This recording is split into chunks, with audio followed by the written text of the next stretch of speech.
You're listening to Civic Media. You can tune into any of our live shows on any radio station across the state with the Civic Media app. Find us in your phone's app store and listen anytime, anywhere.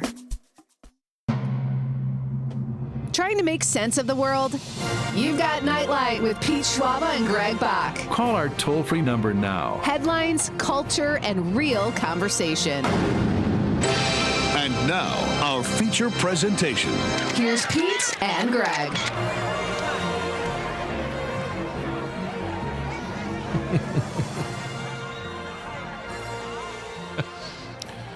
Maestro. No. Hey, welcome back, folks.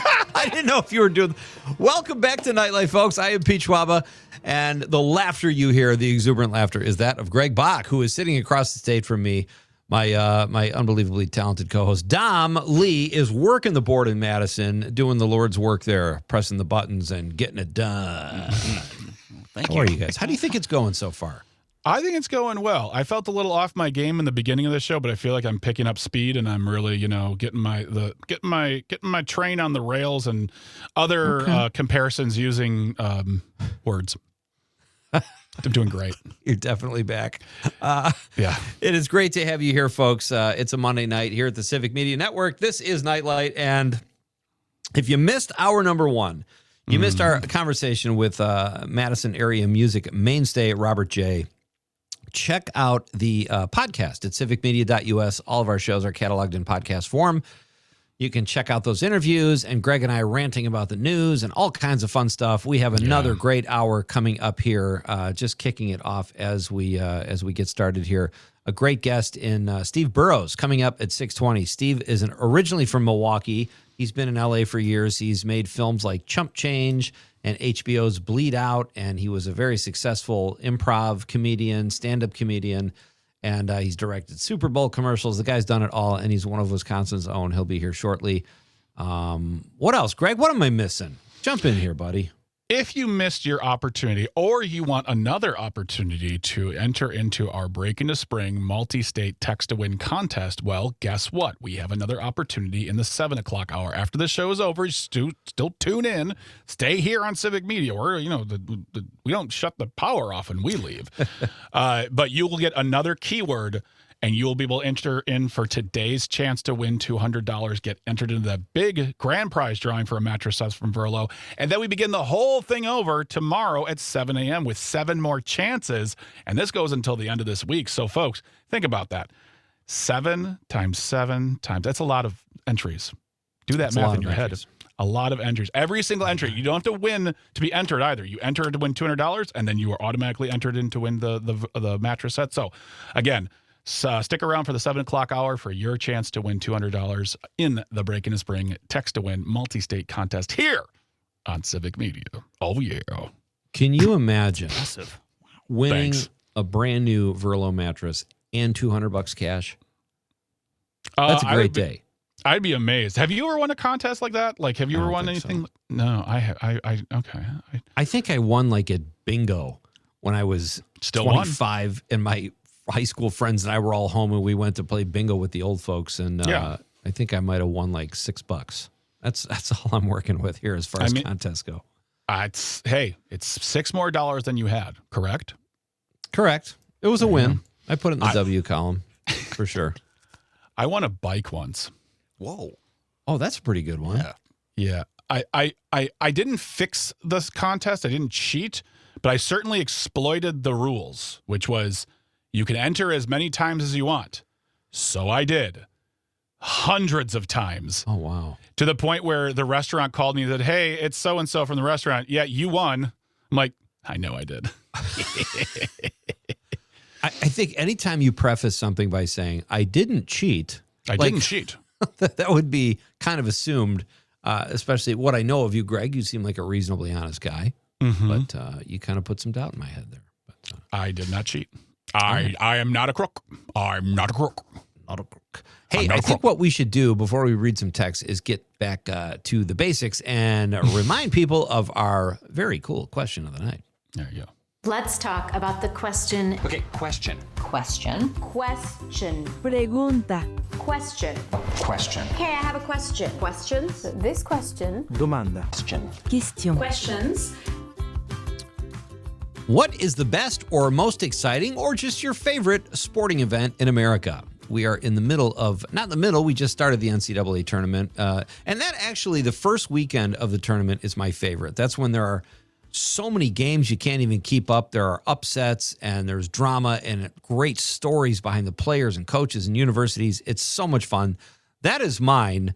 But tell us what your favorite sporting event is throughout the course of the year. You got the Super Bowl, Kentucky Derby, Indy 500, World Series, Stanley Cup, all that stuff. There's no right or wrong answer, folks. There is just your answer. 855-752-4842, 855-75-CIVIC. You can also text us on the app. I know you have it. Or if you're watching the radio on YouTube, Facebook, or X Twitter, you can drop us a stream comment like Daniel Barry Sports Highlights did. What did he write there, Dom? I can't see that. My computer is got crazy. It looks like font. ice cream or something. I actually can't see either. Are you guys looking at the Facebook or are you looking at YouTube? We're looking at the stream comment. Yeah. Oh, the stream comment? Yeah. It's an emoji. That just looks like bells or a hi. I think that's just a wave. He's just saying hi. That's fine too. Folks, you can comment on whatever you want throughout the course of the show, as you know.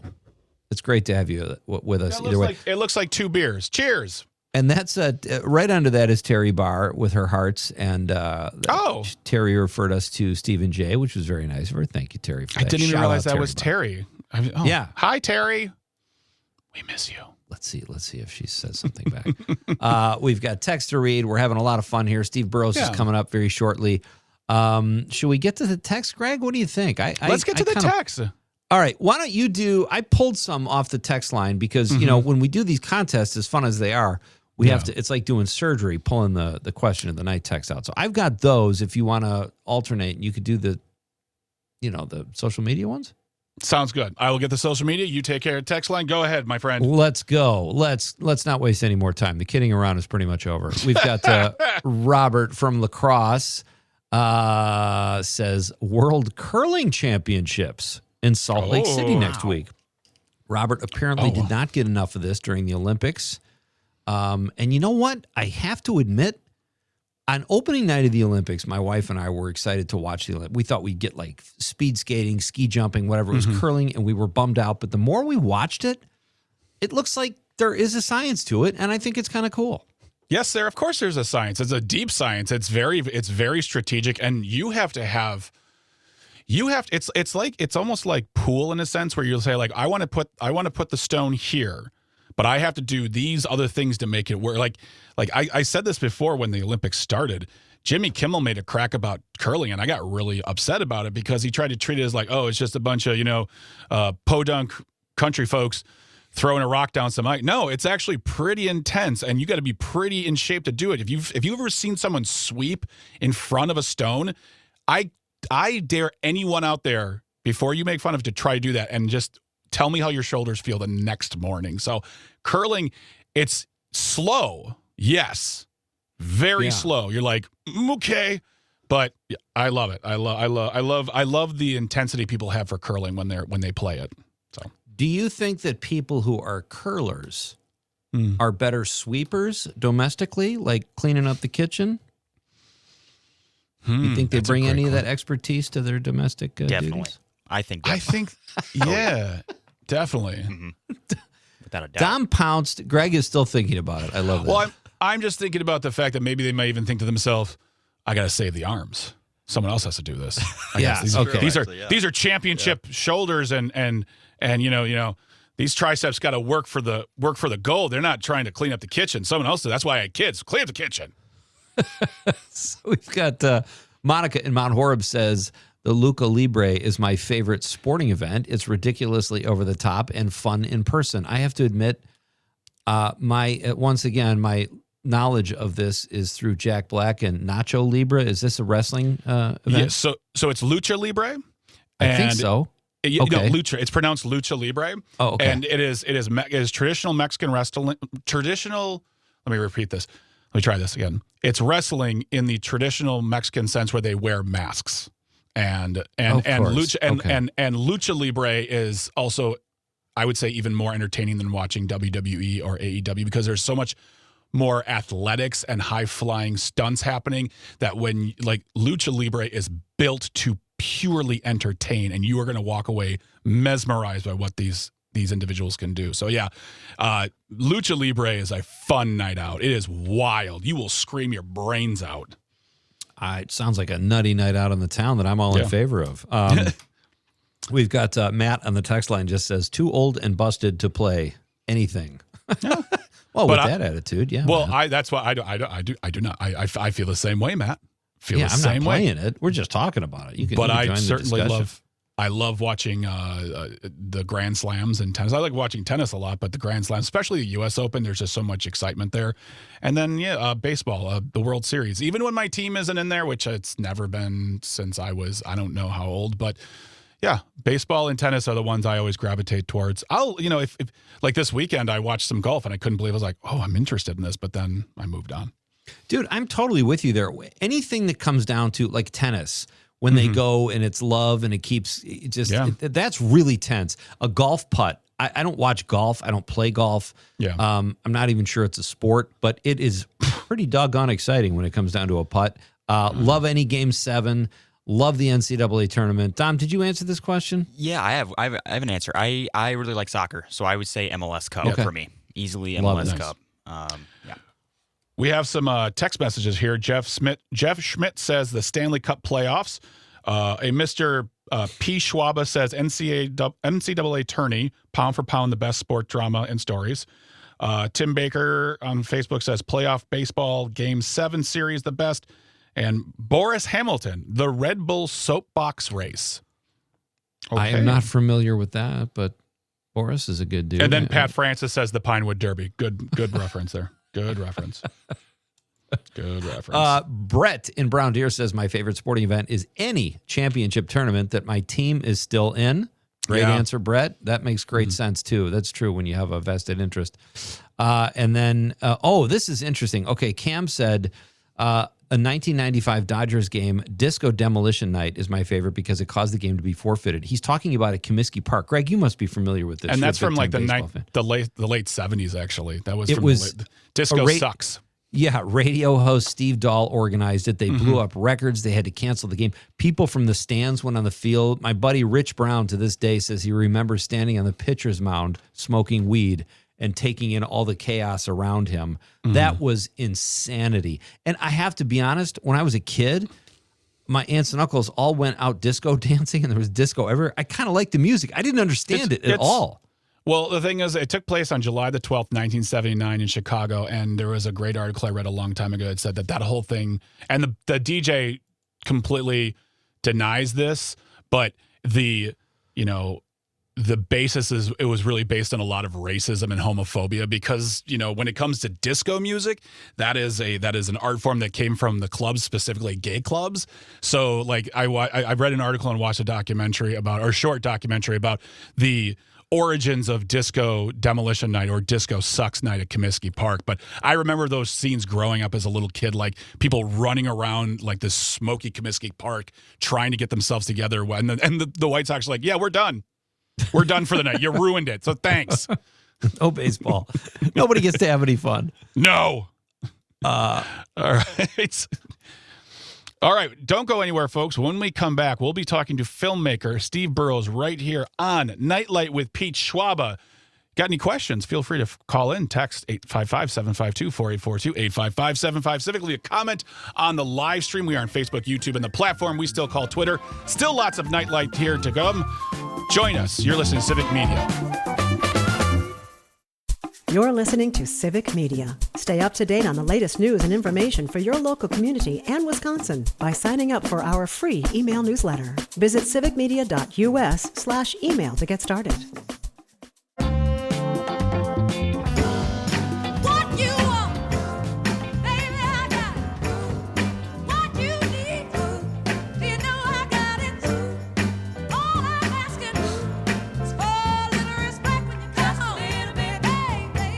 Welcome back. Hey, this is Nightlight with Pete Schwaba. Sitting across the state from me is Greg Bach.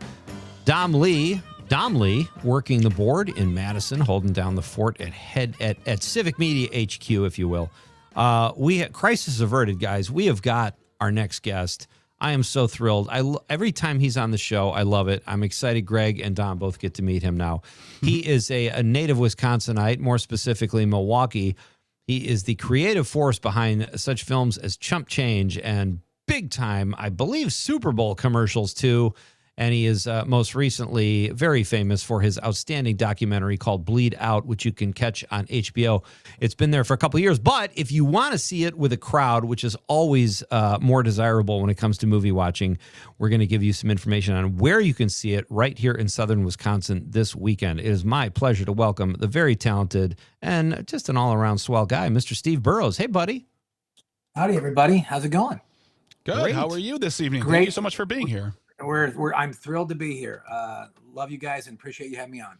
Yeah, of course. Always. So, man, I got so many questions, Steve. But all right, the reason we have you on initially, you made this great documentary called Bleed Out, and you know, if you've ever been frustrated with the medical industry or medicine or doctors or hospitals or whatever, I highly recommend it. It's a very gripping, moving story. Steve, tell us about Bleed Out first, and then we'll get into where it's playing this weekend. Great. Thank you, Pete. So I was a comedy guy in LA for about 25 years, you know, making a fool of myself for a living.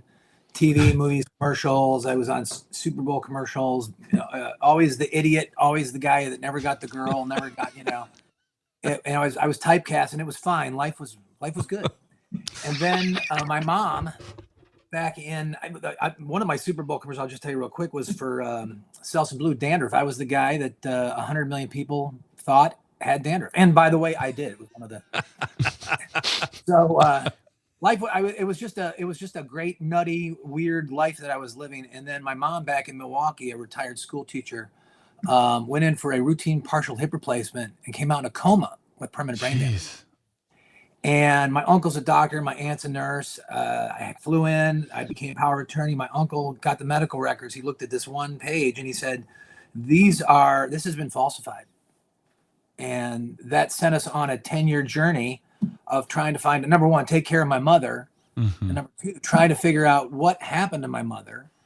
And in this pursuit of getting her justice in the legal system, we discovered that medical error, our little personal story, was actually a universal story. We found out it was medical error is the third leading cause of death in America.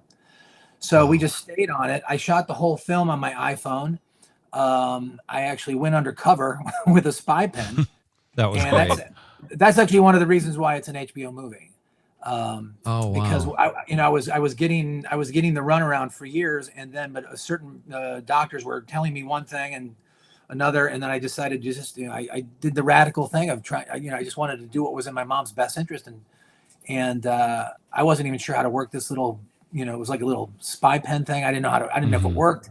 I turned it over to my editor. He goes, "What is this?" I go, I don't know, but as it turns out, it was the truth. Yeah. And we caught it. We caught the genie in a bottle. Had no expectations for this. It came out just over 6 years ago, and we're so lucky because there's so many people like us who have gone through these kinds of things, and they don't have an opportunity to tell their story. We got one of the biggest, outlets that you can. I mean, 25 million people have seen this thing. And, we take it very seriously that I've personally heard from 100,000 people and their families who have told me the stories. And it's basically the same story. It's not the exact same story as my mom, but it's the same story about, when something goes wrong, we're all human. We all make mistakes. And what are you going to do as a doctor or a hospital when that mistake happens? And we all know what the right answer is.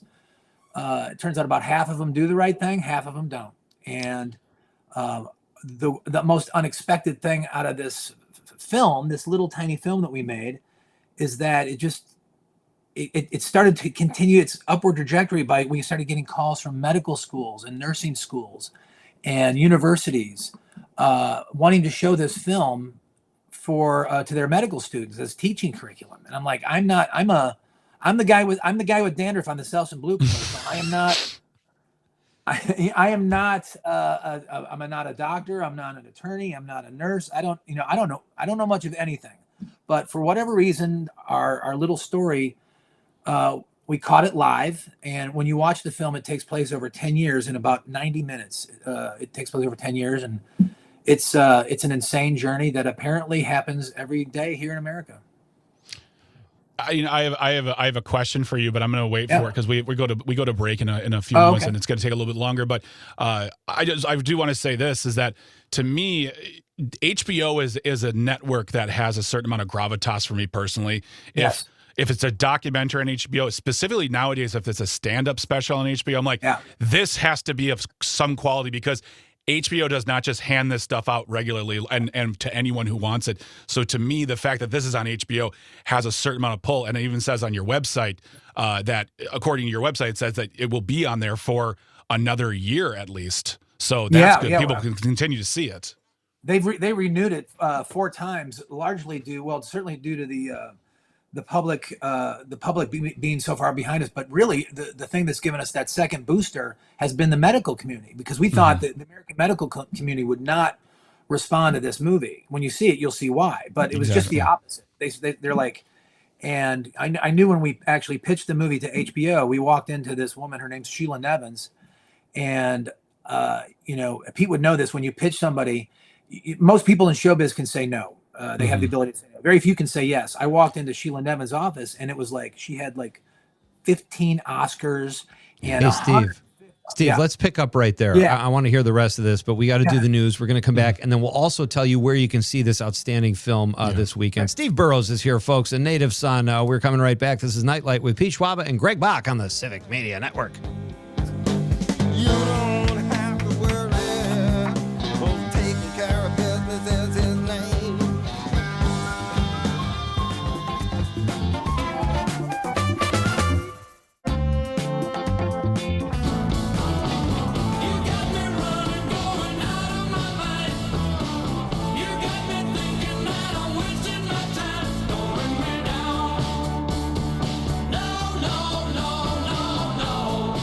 Yes, Dom. Yes. More ELO whenever you can. Find a way to play ELO. Welcome back to Nightlight. Do you know what I folks. say to that band? Hello. Yeah. Yeah, I'm rethinking the ELO thing. Hey, welcome back, folks. I'm sorry, Greg. I couldn't resist. I'm Pete Schwaba. Sitting across the state from me is Greg Bach. Producing the show in Madison is Dom Lee, as we sometimes refer to him. It is great to have you here, folks. We are in the middle of a great conversation with our current guest. He is a native Wisconsinite who makes his home, we just learned, north of Phoenix now. After years in L.A., he is responsible for films like Chump Change, which is hilarious, Super Bowl commercials. He was on Seinfeld, just a really talented guy. And we were talking about his documentary that you can find on HBO, Bleed Out. Steve Burrows is with us over the stream. Steve, you were talking about going into the offices of HBO right before we went to the break. Please continue. Yeah. So when you're in showbiz, you're a filmmaker, you've got scripts or stories or whatever, you go into these meetings, and 98% of the people that you meet in these meetings, whether it's New York or LA, are people that can say no. Everybody can say no. There's very few people that actually can say yes. And I had prepared this whole like half-hour long pitch, and we went up in the elevator at HBO, and I wasn't sure who I was meeting. And we walk out, and we go into this woman's office, Sheila Nevins and Nancy Abraham. It's the two of them, and their office is literally like covered with like Academy Awards, Oscars. And when I say 150 Emmys, no exaggeration, it is. And I realize at this moment, I have the rare opportunity here to pitch this story to somebody who can say yes. And I decided to not do the verbal pitch. I had this little 5 minutes kind of a sizzle reel thing of what I thought it could be. And I showed it to them. And 5 minutes later, they said, let's do it. It was like I waited, 3 decades for that meeting to happen. But to get a yes. HBO, they gave such great notes. Normally you get these crazy idiotic notes from people, and HBO, they gave me very few notes, but they were all really good notes, Yeah. And I took every single one of them, and I credit them for really kind of shaping, like I was going to tell the whole movie in the past tense. And I said, well, that's a mistake. why don't you just think about doing it in the present tense over 10 years? Mm-hmm. So I just took out all the, all the past tense, all the, instead of walk, instead of, and it just made the film like, so all of a sudden the audience was like completely in the story with me because I was shooting it live all those years. It was just a great note that I would have never come up with ever.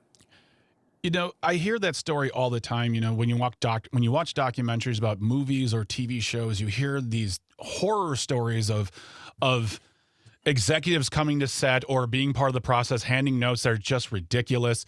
But I also love hearing stories about executives who hand notes to artists that help, because it reminds me that even though they're wearing a suit, even though they're not the one writing or directing, there are still people in this industry, in your industry, I should say, who care about what's being made, and they want to do their best to be a part of the process. And by giving those notes makes me happy, because it means there are people who are still doing that job right now, instead of what we all think of, algorithms, ones and zeros, engagement, all the words. But there are still people who said, I got into this industry because I love movies and television, and I want to be the best help I can be. So when I hear things like that, it still makes me very happy to know that they're still around.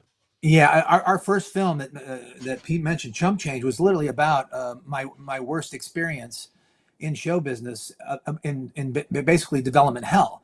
Mm-hmm. And I had a studio executive. I was writing a movie back then, 25 years ago. It was like a kind of an Animal House kind of thing. And this studio executive literally told me, he says, no punctuation. That was his note to me. I don't want to see any punctuation. What? And I thought he was messing with me, right? I thought, I was a pretty new writer, and he's like, I don't want to be bothered by punctuation marks or quotes or periods or commas or semicolons. And I call my agent and I say, is this for real? And he goes, yeah, this guy just doesn't like punctuation. So that was a particularly stupid note to give. Yeah. Well, so I've experienced the best and the worst of Hollywood note giving. The one story I always think about is when Kevin Smith talks about writing that draft of Superman that never got made with Nicolas Cage, and the guy who produced it, John Peters, says, I don't want to see him in a suit and I don't want to see him flying. You're like, then we're not making a movie.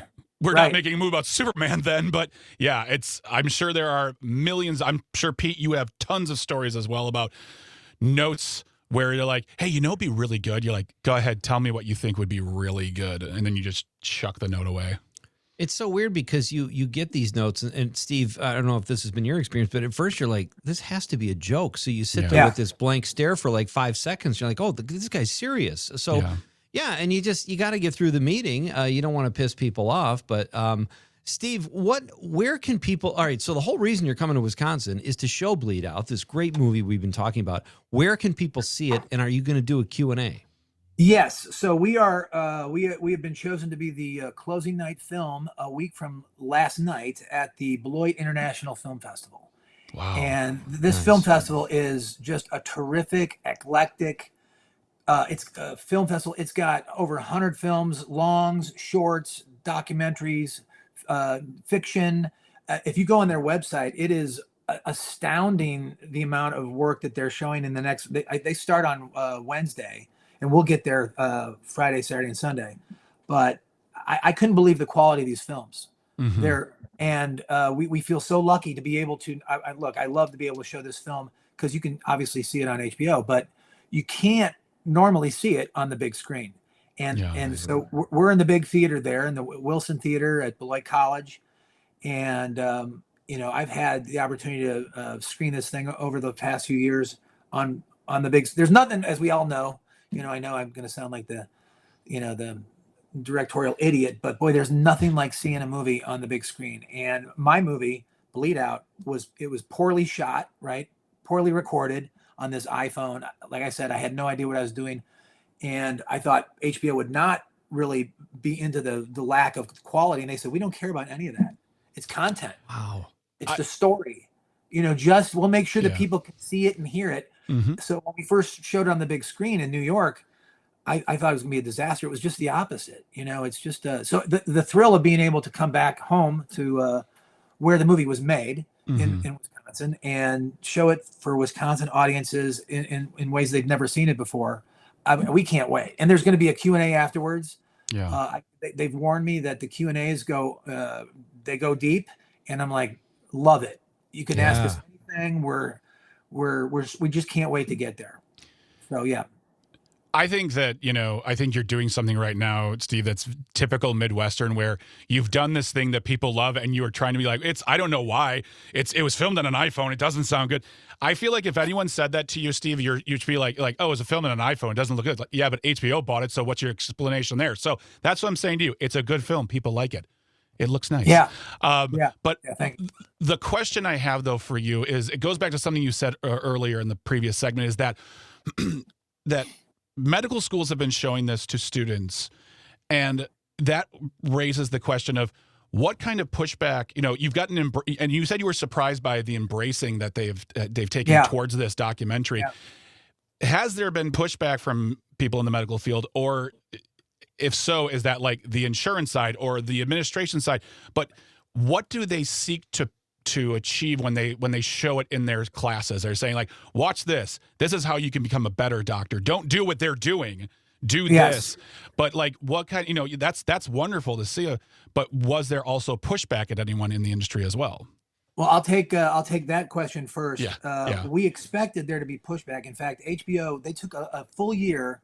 Like, when you see the film, you'll understand that this is like a hardcore medical legal drama, heavy on legalese, because there was a whole medical malpractice case in the film that goes over the 7-year period.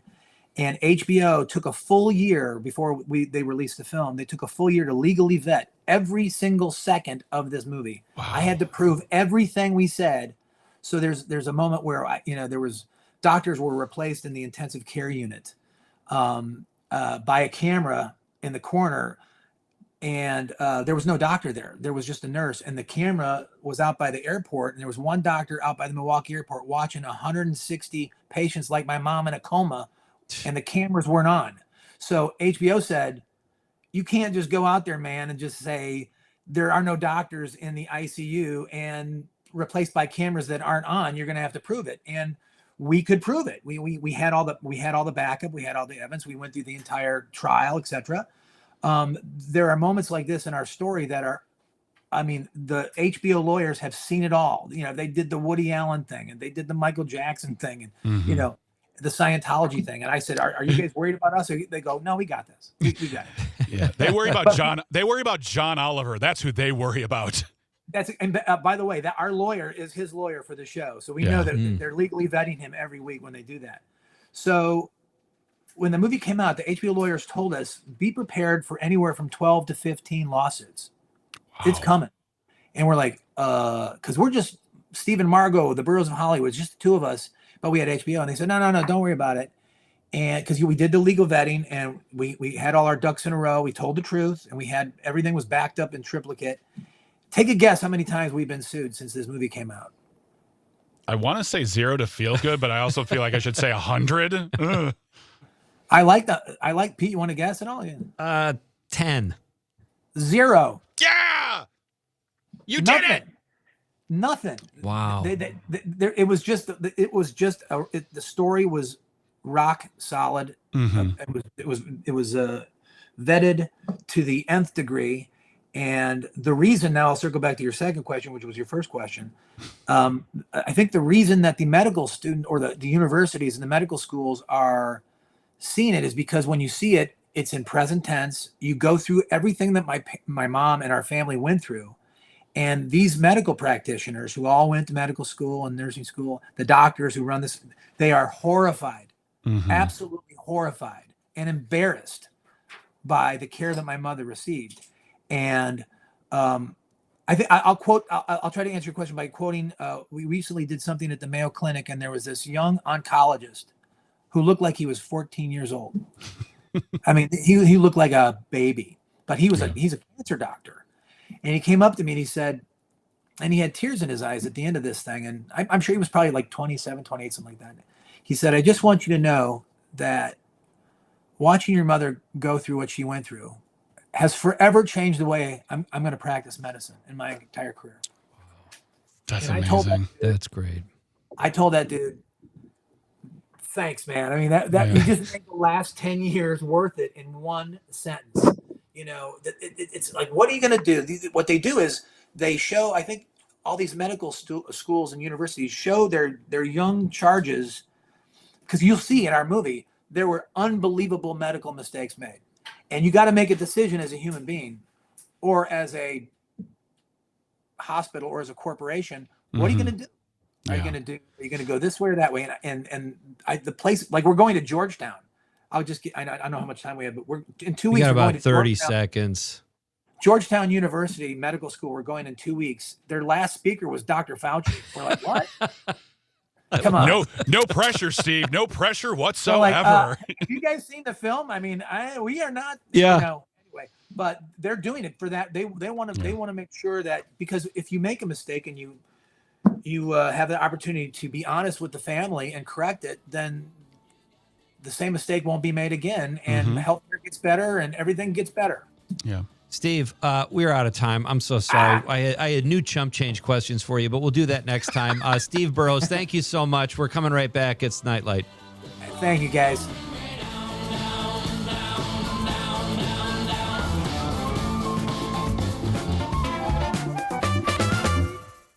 You're listening to Civic Media. Find the latest news, information, and archives of all your favorite shows on the Civic Media website, civicmedia.us.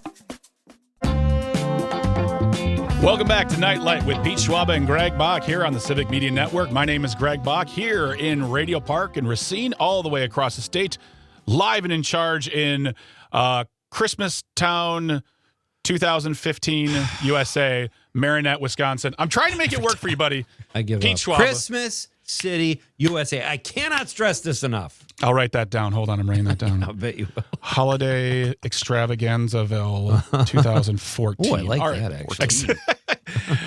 But you were listening to Nightlight here. We are with you for a little bit longer. Don't go anywhere. There's still lots of programming still ahead. We don't, as I said before, we don't shut the lights off when we're done. There's still lots going on. Plus, another chance, your final chance for today, to text in a keyword to win $200 in the Break Into Spring Text to Win multi-state contest here. Going throughout the rest of the week. You get 7 opportunities throughout the day, but at 7 p.m. in that hour, that's your final one for today. Your next one will be at 7 a.m., and you must enter using the Civic Media app. So that's the Break Into Spring Text to Win multi-state contest here on Civic Media. Good luck. Now it's time, Pete.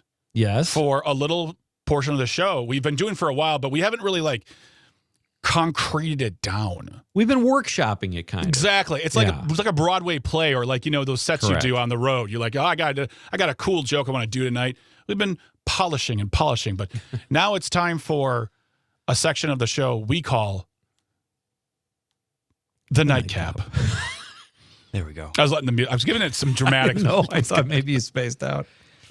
I did. Point is, I was looking at tomorrow's show, and I'll get to that later. But this is the Nightcap, where we take a look at the show that was, reflect on our own thoughts, get some text messages if we have them, and just have some general frivolity. I think this is, Pete, where we should have just bow ties. We don't have to tie them, but you just undo them. Just I like that. At the end, You don't have to dress up. Just have a bow tie untied around your neck with martini in hand. Exactly. Yeah, and you're like, I like that. Hey, folks, welcome to the Nightcap. I just want to say before we completely wrap things up, Bleed Out, check it out on HBO if you can't make it to Beloit, because that's going to be a really cool thing. Steve is so entertaining when he does Q&As. But his movie Chump Change, I think you could just watch it on YouTube. It's got Ben Stiller's parents, Stiller and O'Mara, Tim Matheson, Tracy Lords. Steve, okay, we know that adult films typically are not well acted. The plots aren't great. Tracy Lords, who is a former adult film actress, is in Chump Change. And she won Best Actress at the U.S. HBO Comedy HBO Comedy and Arts Festival. So really talented guy. And I can't wait to have him back on. That was fun. Yeah, we'll set it up for one of our After Dark series, which if you don't know about that, folks, go to Civic Media's YouTube page where you can find full-length interviews with people we've talked to. We'll give you a couple segments, 20 minutes or so, but then there's a whole other half of that conversation. So go to civicmedia.us. Actually, I take that back. Go to our YouTube page, which I believe is also Civic Media US, to find the After Dark series and watch and listen and get in touch. But yeah, we are here in the nightcap. So, Pete, how do you think we did for great stuff? Week 5. I think we need to let go of how many weeks it is, but we also don't because it's our show. At some point, it's like saying it's our 7-week anniversary when you first start dating someone. Eventually, that just kind of falls off. But I agree, and I think this is fun too, just for some validation. Craig Knitt on the stream says, also, guys, loving The Secret Show. Yes, what do you know? Thank you very much. Well, I mean, thank you, Craig. Hey, we're just a couple people trying to have fun here, just having a good time. I want to read some more text messages. Let's see here. Someone else, Rob. Rob Lehman. Love Rob. He's a regular listener on the live stream. Says March Madness NCAA basketball tournament. He loves that as well, just like you do, Pete.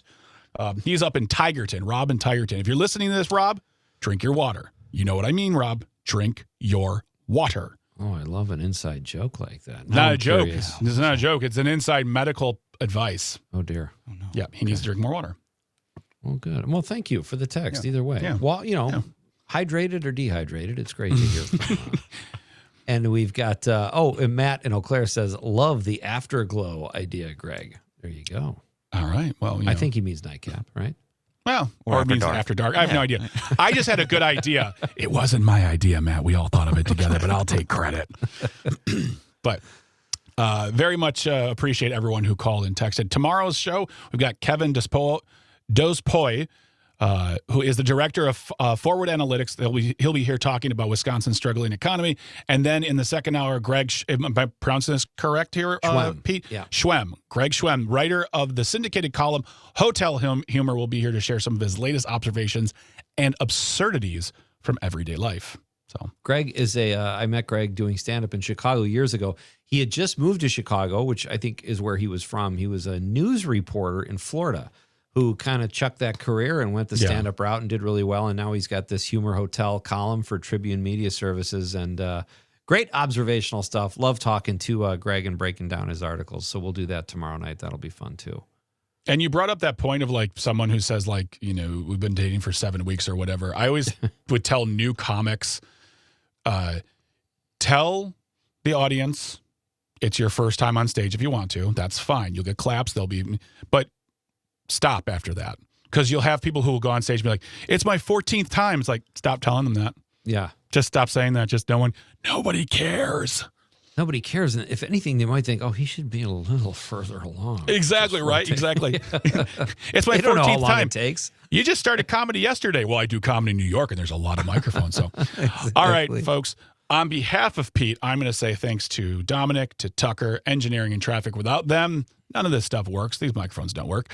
I want to thank everyone who called, texted. Sorry, Cindy from Appleton, we weren't able to take your call, but, call on back. We want to hear from you again. Robert J. and Steve Burrows for being our guests tonight.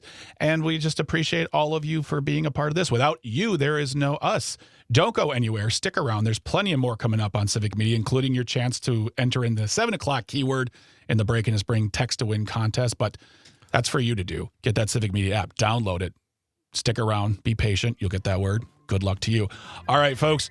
We're going to get on out of here, but we'll be back tomorrow. Pete, say goodnight to the people, please. Good night, Wisconsin. The national news cycle never stops, but it can be hard to find news about your local community. Civic Media is dedicated to providing quality local and state news coverage across Wisconsin. With the Civic Media app, you can get notifications about local stories that matter to you and your community. Find the free Civic Media app in your phone's app store and choose notifications from the menu to tell us what kind of news you want to hear about.